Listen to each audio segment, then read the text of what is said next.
Conferência Amor em Movimento 2016.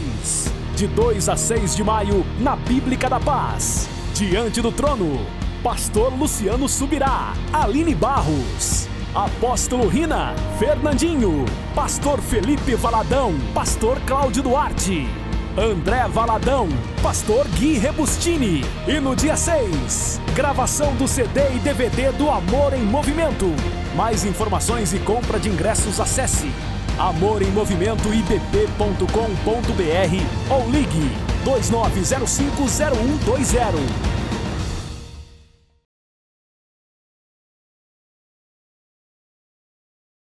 Tinha Acás 20 anos de idade quando começou a reinar, e reinou 16 anos em Jerusalém. E não fez o que era reto perante o Senhor, como Davi seu pai. Andou nos caminhos dos reis de Israel, e até fez imagens fundidas a Baalins.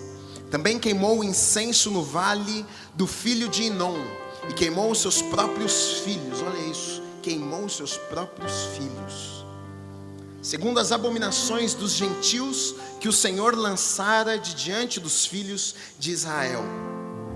Também sacrificou e queimou incenso nos altos e nos outeiros, como também debaixo de toda árvore frondosa.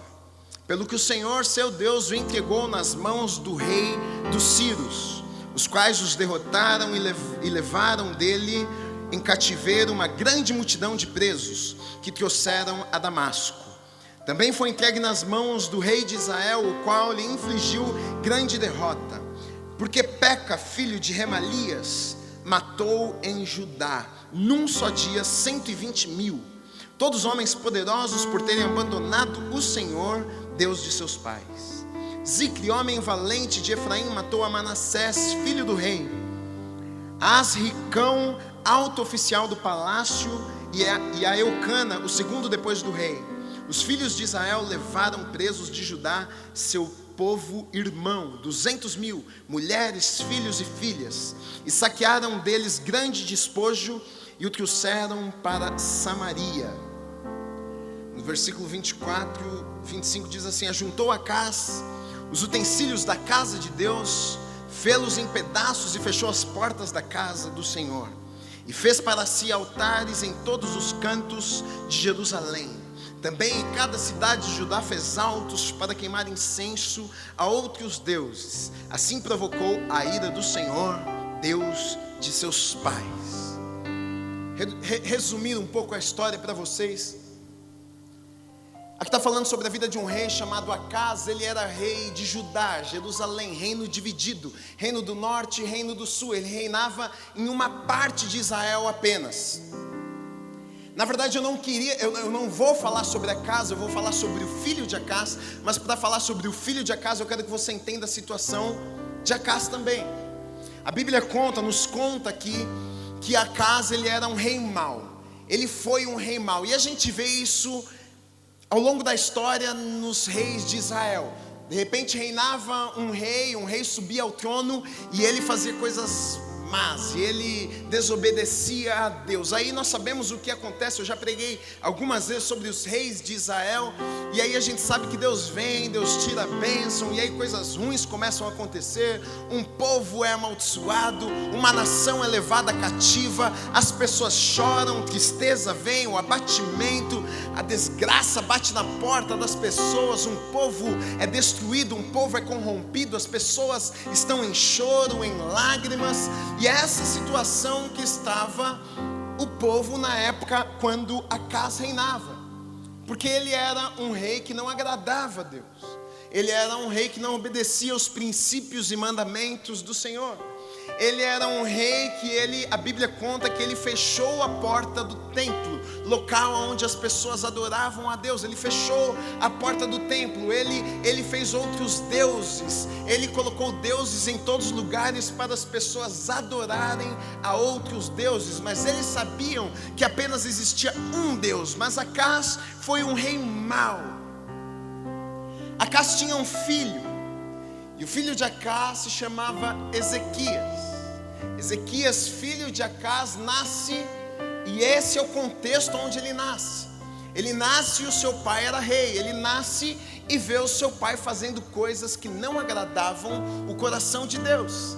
Ele nasce e ele vê pessoas e seu pai e um reino inteiro adorando outros deuses e não a um único Deus.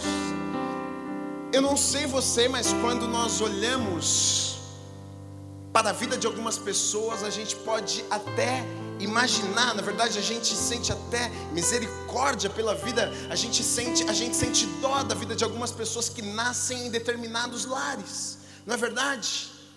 Às vezes olhamos para uma criancinha e a gente sabe que a criança nasceu ali dentro de repente de um lar, de repente em uma comunidade onde o seu pai é traficante, a sua mãe é drogada, e a gente vê uma situação dessa e talvez aos olhos naturais a gente pensa, puxa, provavelmente essa criança ela vai ser traficante, provavelmente vai ser um bandido, provavelmente vai ser alguém que vai fazer esse tipo de coisas, porque na formação do caráter, porque as coisas que ela aprendeu desde pequena, porque nós aprendemos por exemplo, nosso pai, a nossa mãe são os nossos exemplos quando nós somos pequenininhos, crianças. Então a gente imagina que uma criança que cresceu numa realidade como essa, a probabilidade, a chance dela se corromper, a probabilidade, a chance de ela viver uma vida como os pais viviam é muito grande.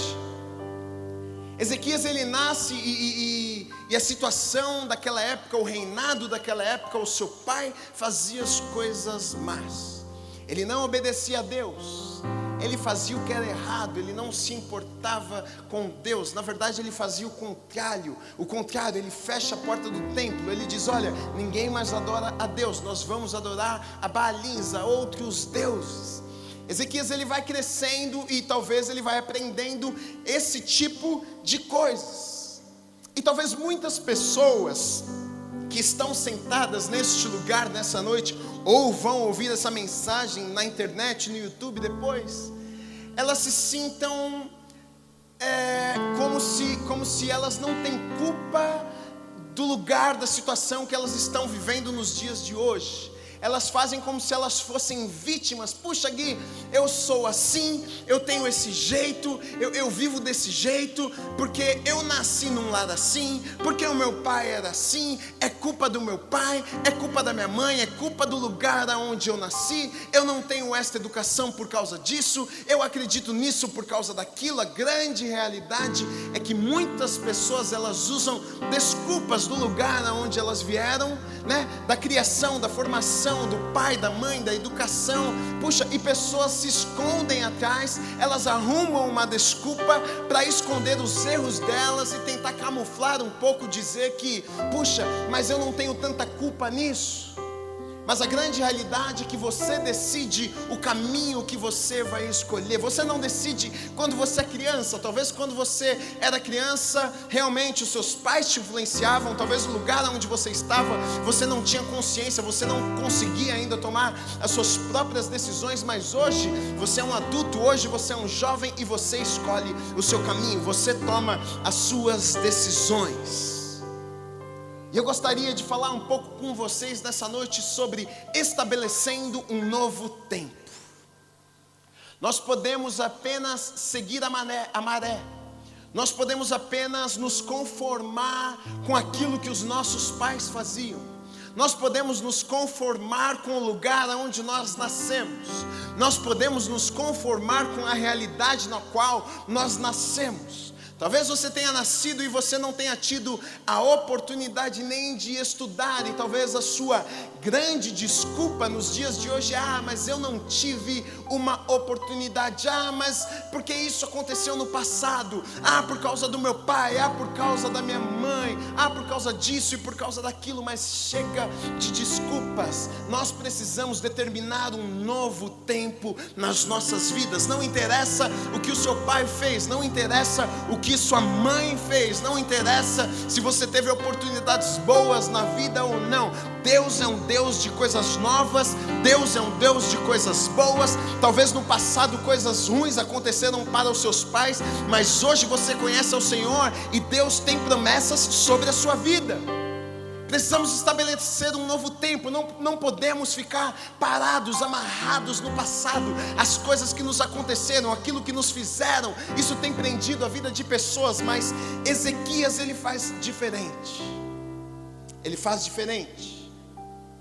Ele não teve um bom exemplo, ele não teve um bom background, ele não teve um exemplo dentro da casa dele. Mas lá em Crônicas, 2 Crônicas, no capítulo 29, nos versículos 1 e 2, diz assim: tinha Ezequias 25 anos de idade, quando começou a reinar, e reinou 29 anos em Jerusalém.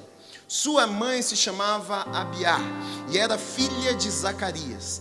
Fez ele o que era reto perante o Senhor, segundo tudo quanto fizera Davi, seu pai. Primeiro ponto que eu quero falar com vocês é decisão. Você precisa parar de arrumar desculpas.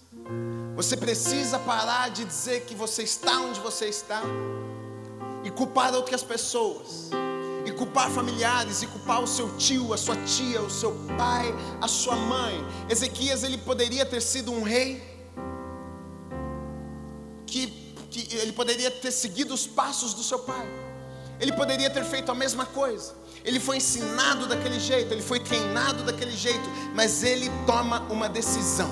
Ele toma uma decisão, ele olha e diz: olha, ele tinha 25 anos, um jovem assumindo o reino. Ele deve ter parado e dito: olha, eu vi o que o meu pai fez, eu não quero fazer aquilo, o que o meu pai fez. Eu sei que aquilo não é para a minha vida, eu sei que Deus não se agrada daquilo. Decisão, nós precisamos tomar decisões nas nossas vidas, independente daquilo que te aconteceu, independente daquilo que o seu pai fez para você, independente daquilo que a sua mãe fez para você. Pessoas ficam amarradas a vida inteira e se escondem, arrumam desculpas do lugar onde elas estão hoje, das atitudes delas, das escolhas delas, por causa dos outros.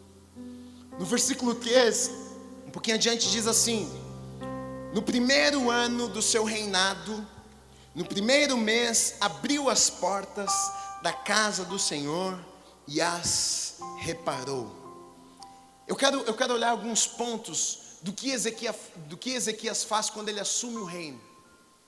Ele toma algumas atitudes, ele toma algumas decisões, e eu acredito que sejam decisões que se aplicam às nossas vidas nos dias de hoje, decisões que nós podemos tomar também nas nossas vidas e vão abençoar as nossas vidas também.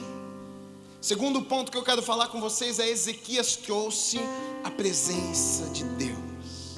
Como eu li para você, a casa havia fechado o templo de Deus, a casa havia fechado as portas do templo de Deus. Mas a primeira coisa que Ezequias ele faz, ele toma uma decisão. E logo depois, no versículo 3, diz que ele abriu as portas da casa do Senhor. Aí talvez você fale: puxa, mas abriu a porta da igreja como se fosse uma igreja, o que isso tem de mais? No Antigo Testamento, Deus ele se revelava, ele se mostrava de forma diferente. Quando o povo estava lá no Egito, no deserto, como que Deus aparecia? A Bíblia conta que Deus aparecia em forma de nuvem, de fogo, para guiar o povo no meio do deserto. Depois que passam pelo deserto, o que Moisés faz? Moisés cria o tabernáculo. E no tabernáculo tinha o lugar santo dos santos, que é onde a presença de Deus descia, aonde a glória de Deus descia, o Shekinah, a nuvem do Senhor invadia aquele lugar. Era o lugar onde Deus descia e ficava lá. Deus não ficava em todos os lugares, Ele estava ali no santo dos santos, no tabernáculo. Depois, mais para frente, o tabernáculo, na verdade, ele vira o templo. O rei Salomão, que construiu o templo para o Senhor, a casa de Deus. Na verdade, o desejo era de Davi construir, mas Deus disse a Davi: não, você não vai construir, quem vai construir vai ser o seu filho, Salomão. A Bíblia conta que Salomão, ele constrói o templo, a casa de Deus, o lugar onde Deus iria habitar, morar, ficar lá, derramar a presença dele. Hoje nós sabemos que nós somos o templo. Hoje nós sabemos que Deus, Ele não habita em templos feitos por mãos de homens. Nós somos o templo, mas naquela época não. Naquela época Deus habitava no templo. E aí o que acontece? Nós sabemos que o templo ficou fechado. Acas, ele fecha um templo. Então isso quer nos dizer que o povo já não sentia mais a presença de Deus. O povo já não tinha mais a visitação do Senhor.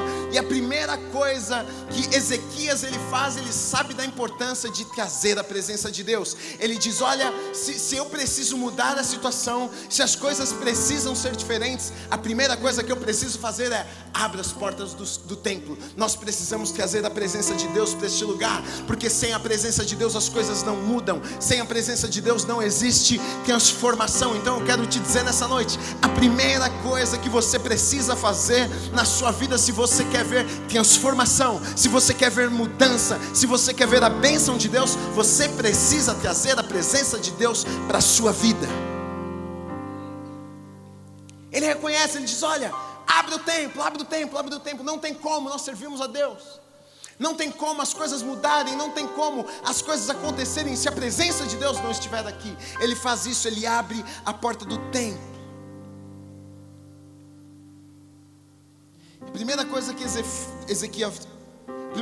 Ezequias faz é abrir as portas do templo, é trazer de volta a presença de Deus. Depois nos versículos 4, 5 e 6 diz o seguinte: trouxe os sacerdotes e os levitas, ajuntou-os na praça oriental e lhes disse: ouve-me, ó levitas, santificai-vos agora e santificai a casa do Senhor, Deus de vossos pais. Tirai do santuário a imundícia, porque nossos pais prevaricaram e fizeram o que era mal perante o Senhor, nosso Deus, e o deixaram, desviaram o seu rosto do tabernáculo do Senhor e lhe voltaram as costas. Terceiro ponto: colocar a casa em ordem, tirar o que não presta, tirar os lixos, limpar a casa, transformação, santificação. Não adianta você querer trazer a presença de Deus, não adianta você querer abrir a porta do templo, mas você precisa limpar a casa.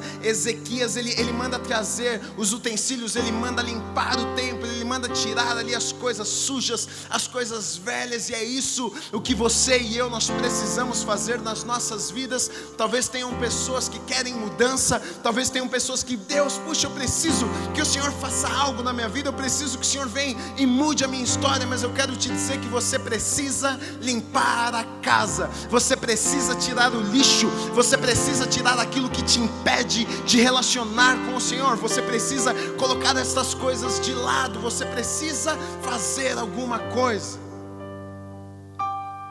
Muitas vezes nós queremos que Deus faça algo nas nossas vidas, muitas vezes nós queremos que Deus mude a nossa história, muitas vezes nós queremos um milagre de Deus.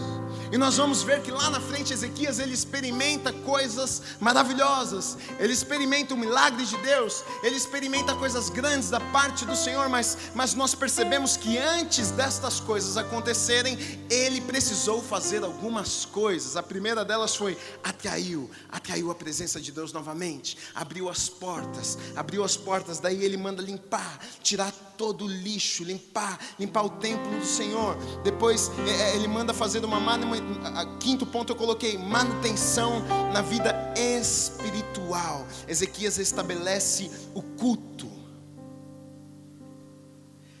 A gente continua lendo Crônicas, a gente percebe que Ezequias ele chama os levitas, ele pede para os levitas pegar os instrumentos, ele manda pegar os utensílios da casa de Deus que haviam sido jogados, largados, e ele manda trazer de volta, ele manda limpar, ele manda purificar, ele manda oferecer sacrifício. Então ele diz aos levitas: adorem ao Senhor, e começam a cantar cânticos, e começam a tocar os instrumentos, e é como se fosse uma manutenção. O culto é como uma manutenção na nossa vida espiritual. Ele traz o culto de volta, ele sabe da importância das pessoas estarem junto ali no templo, de cantarem, de adorarem ao Senhor. E muitas vezes nós não damos tanta importância para estas coisas. Ele já havia aberto o templo, A vida já havia sido santificada. Se você ler lá em 2 Crônicas, você vê que o tanto de sacrifício que o povo fazia, que era para perdoar os pecados. Hoje nós não precisamos fazer isso, porque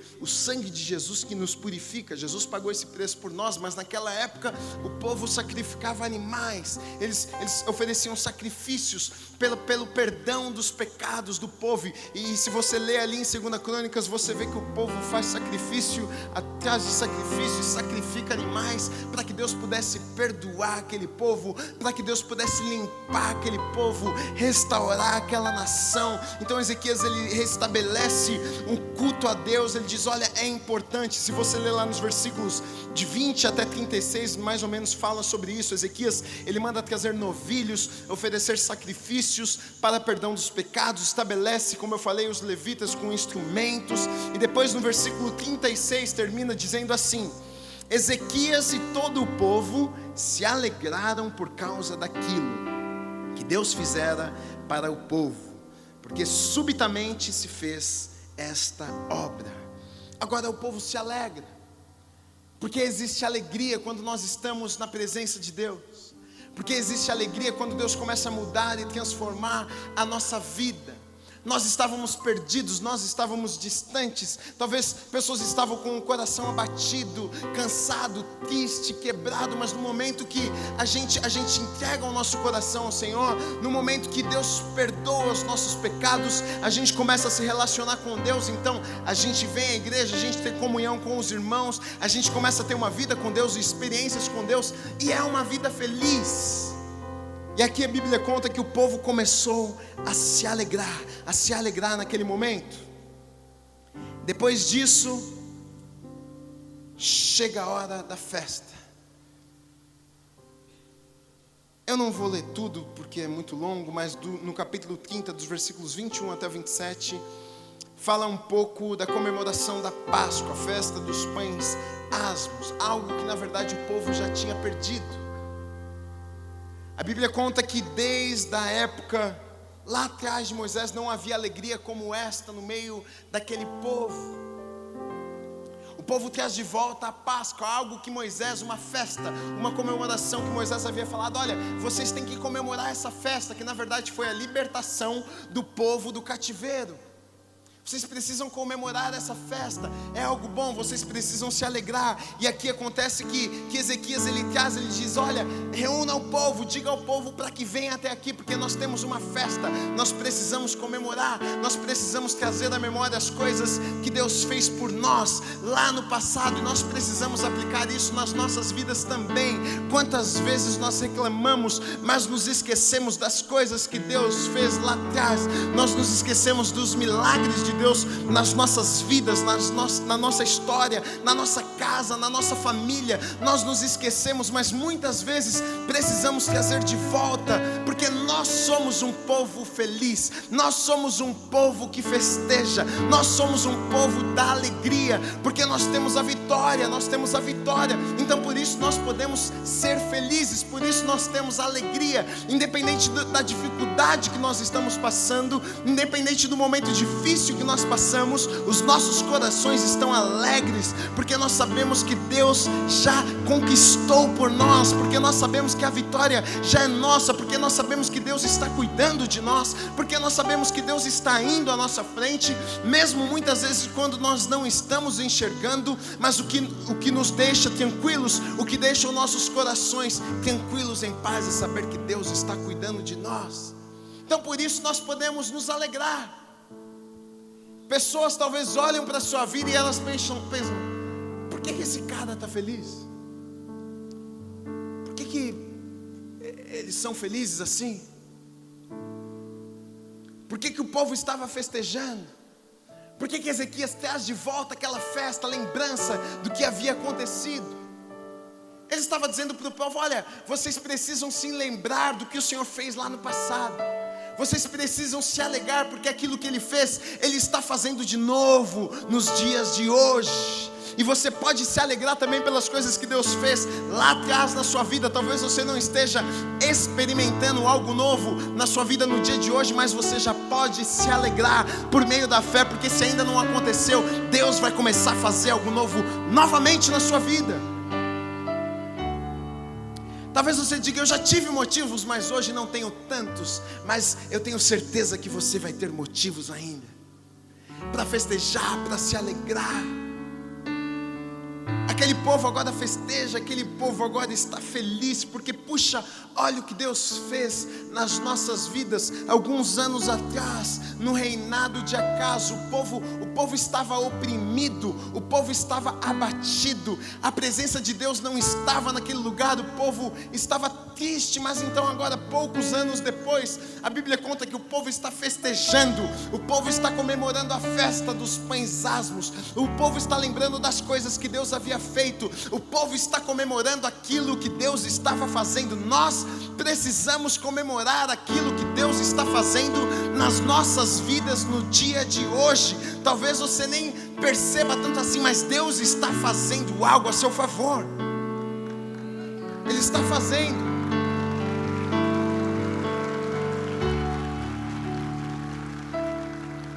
O grande problema é que muitas vezes nós queremos ver com os nossos olhos, a gente quer sentir tudo. E talvez você não esteja fazendo nada, mas eu tenho certeza que Deus está fazendo algo novo na sua vida. Eu tenho certeza que Deus está abrindo portas. Se você é uma pessoa que faz isso, que atrai a presença de Deus, se você é uma pessoa que obedece a Deus, se você é uma pessoa que cuida da sua vida espiritual, que se importa no seu relacionamento com Deus, eu tenho certeza que Deus está olhando por você, eu tenho certeza que Deus está te favorecendo, eu tenho certeza que Deus está indo à sua frente. Mesmo que você não enxergue, você pode festejar, você pode agradecer, porque é pela fé, com os olhos da fé, que muitas vezes nós precisamos olhar. Muitas vezes nós olhamos apenas com os nossos olhos naturais o que Deus está fazendo, mas muitas vezes não conseguimos enxergar. Mas certamente nós vamos experimentar o que Deus está fazendo nas nossas vidas no dia de hoje.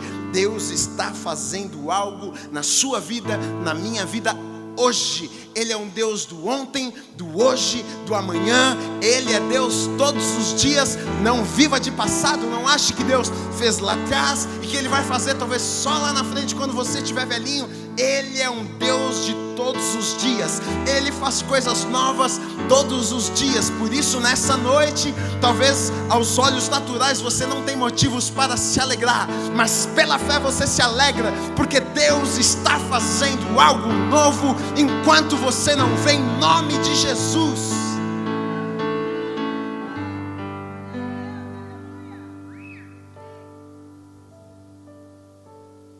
Assim seja. Ele está fazendo, Ele está fazendo, Ele está fazendo, Ele está fazendo, Ele está fazendo, Ele está fazendo. É por isso que nós podemos ser, é por isso que nós devemos ser o povo mais feliz desta terra.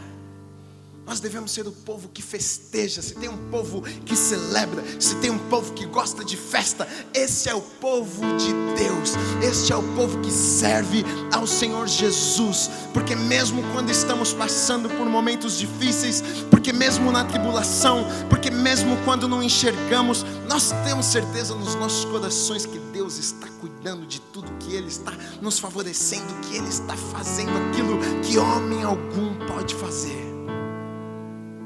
Ele é um Deus poderoso.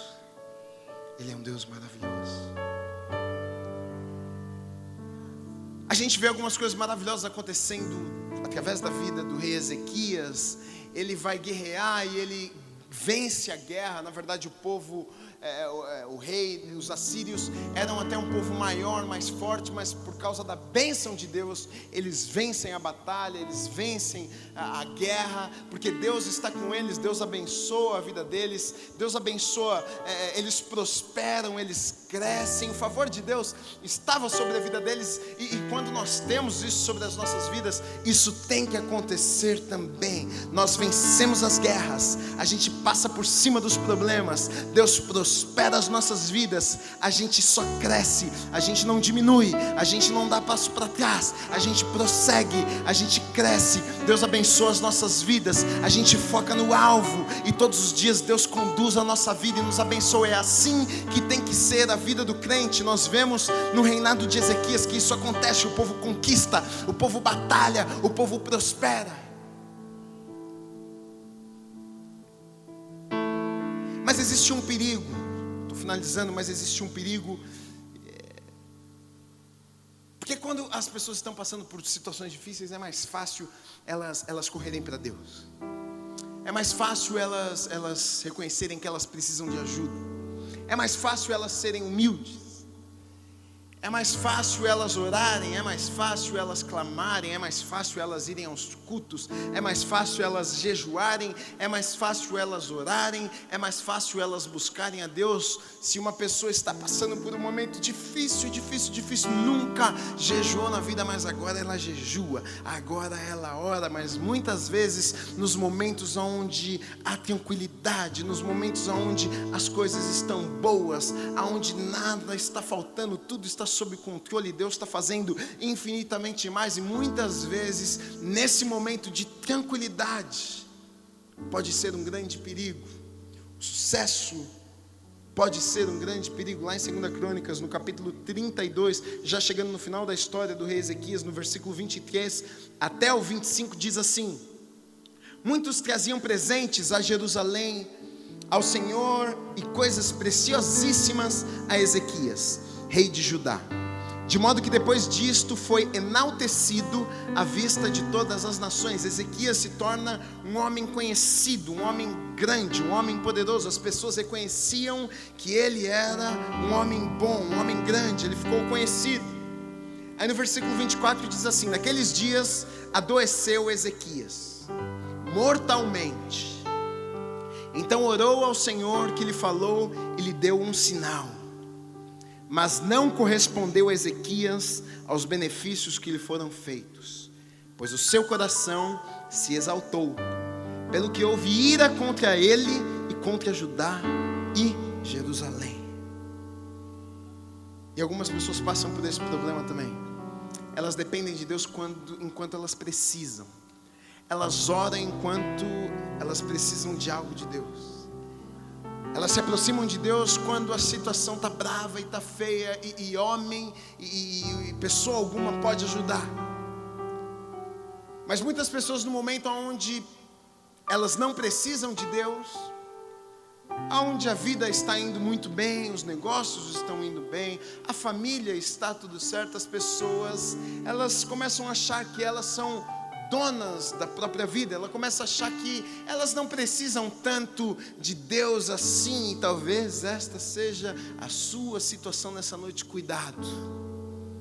A Bíblia conta que Ezequias chega a esta situação, e a ira de Deus se acende contra a vida de Ezequias e contra aquele povo. Mas Ezequias, ele era um homem de Deus, e ele percebe o que havia acontecido. Ele percebe que Deus havia ficado bravo, irado com ele. Então no versículo 26 e 27 diz assim: Ezequias, porém, se humilhou por se ter exaltado o seu coração, ele e os habitantes de Jerusalém, e a ira do Senhor não veio contra eles nos dias de Ezequias.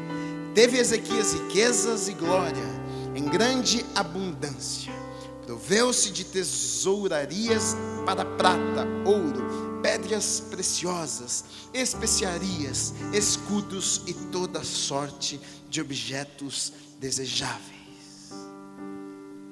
E lá no começo da história e aqui no final da história, nos mostra algo, fala sobre arrependimento, fala sobre coração. E este sempre é o começo de tudo.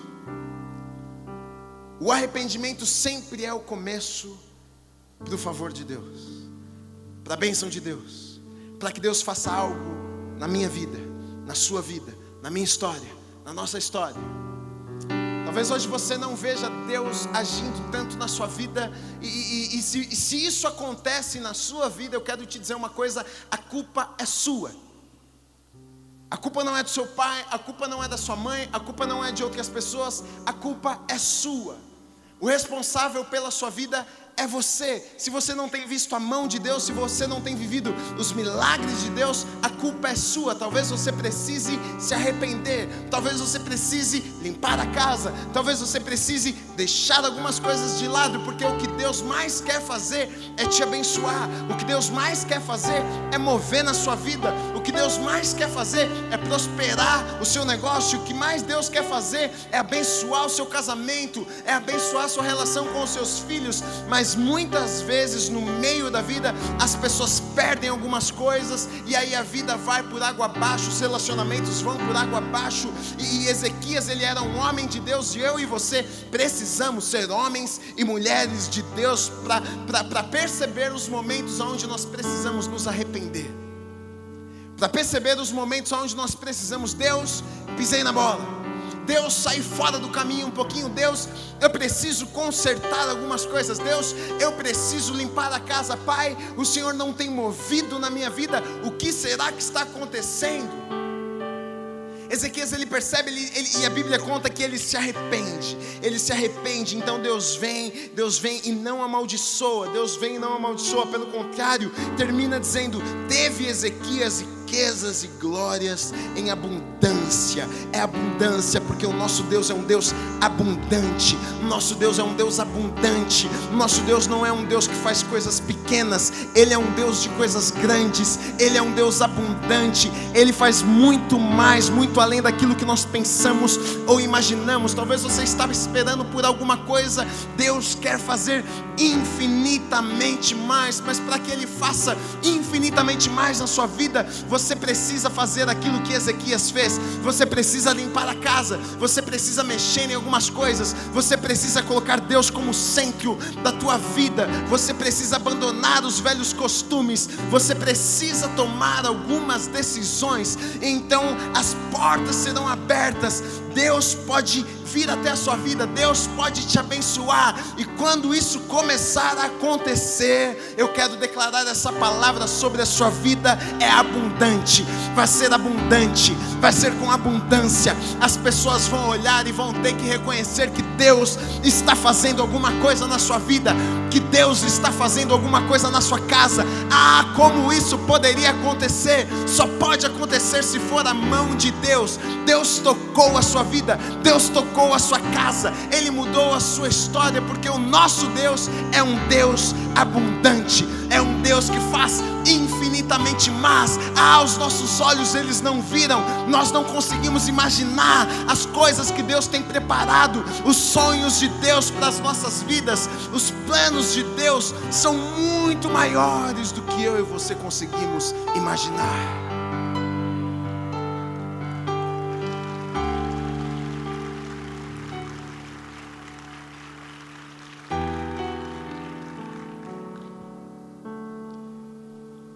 Você quer viver um novo tempo na sua vida? Você não quer ser refém do seu passado?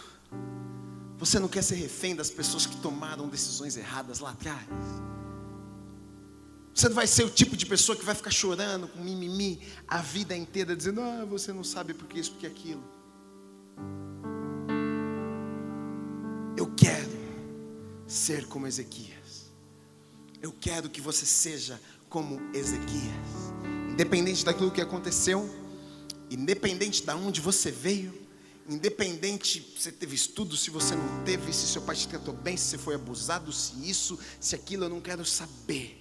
Hoje é dia de novos começos. Hoje é dia de estabelecermos algo novo. É dia de dizermos: nós não vamos viver baseado naquilo, nas experiências do passado, mas nós vamos nos decidir, vamos tomar decisão, vamos trazer a presença de Deus, vamos colocar a casa em ordem, vamos limpar a casa e jogar o lixo fora, vamos cultuar, vamos nos relacionar com os irmãos, vamos ter cuidado no momento onde Deus está nos abençoando, para que o nosso coração não se perca, como diz Ezequias, por um momento. O arrependimento sempre traz a bênção de Deus sobre as nossas vidas, sempre, sempre, sempre, sempre. Decida nessa noite. Você não é vítima, não seja vítima. A história história poderia ter sido muito diferente. E depois a gente vê que filho de Ezequias já começa o capítulo dizendo que ele não seguiu os passos do pai. É triste, mas a grande realidade que nós vemos é que cada um escolhe por si. O avô daquele garoto não tinha seguido os passos do Senhor, não tinha seguido a Deus, não obedecia a Deus. O pai foi um servo de Deus, o pai foi um homem que prosperou, mas ele não obedeceu. A decisão, a escolha está nas tuas mãos. Você quem escolhe, você quem escreve a sua história com a ajuda de Deus. Deus, Ele quer fazer tantas coisas na minha vida e na sua vida, mas você precisa cooperar, você precisa colaborar. Se você precisa mudar alguma coisa na sua vida nessa noite, mude. Se existe algo, se existe algum lixo que está te prendendo, jogue fora o lixo. E é engraçado que quando fala em tirar o lixo, ele fala para jogar o lixo no vale de Cedron, no rio de Cedron. Eu até esqueci o que diz agora lá, mas manda jogar fora. É necessário jogar fora. Não pague para ver, não põe o lixo ali do ladinho, porque talvez você vai ficar tentado a ir lá pegar o lixo de volta. Jogue fora. Delete da sua vida aquilo que é lixo, aquilo que te afasta de Deus, aquilo que atrapalha o seu relacionamento com Deus. Jogue fora. Se for preciso tacar o celular fora, taque fora. Se for preciso queimar o computador, queime o computador. Se for preciso, faça o que for preciso, mas não deixe, não perca a presença de Deus na sua vida. Não seja refém, não seja vítima. As decisões que precisam ser tomadas, você precisa tomar. Seja homem, seja mulher, seja corajoso, seja corajosa. E tome decisões nessa noite. E quando você tomar decisões, não volte atrás. Decida de verdade. Diga: eu não vou mais viver assim. Eu não vou falar mais desta forma. Porque tem gente que decide, mas fala como se estivesse lá ainda. Suas palavras são sementes, geram vida. Se você decidiu, acabou. Apaga, esquece, não fale mais daquilo. Não deixe a sua mente ficar presa naquilo. Busque liberdade na palavra de Deus. Palavra que liberta, que cura, que transforma. Deus tem coisas boas para a minha vida. Deus tem coisas boas para a sua vida.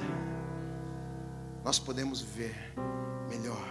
Nós podemos viver dias novos. Nós podemos viver a bênção do Senhor sobre as nossas vidas. Nós podemos hoje estabelecer um novo tempo sobre a nossa vida, sobre o nosso casamento, sobre a nossa casa, seja lá qual for a área que você precisa de mudança. Hoje você pode estabelecer, tomar uma decisão, falar: a partir de hoje vai ser diferente. A partir de hoje lá em casa vai ser diferente. A partir de hoje, eu falava com a minha esposa assim, a partir de hoje eu não falo mais. Eu fazia tal coisa, a partir de hoje eu não faço mais. A partir de hoje eu falava assim, mas hoje, a partir de hoje eu tomo a decisão, eu não falo mais. Quando você fizer isso, a bênção de Deus vai alcançar a sua vida. Vai alcançar a sua vida. Vai mudar a sua história. Deus vai prosperar a sua vida. Deus vai te abençoar. Deus vai te levar a lugares onde você nem imaginou. Por isso, se você quer ver isso, tome decisão nessa noite, em nome de Jesus. Amém?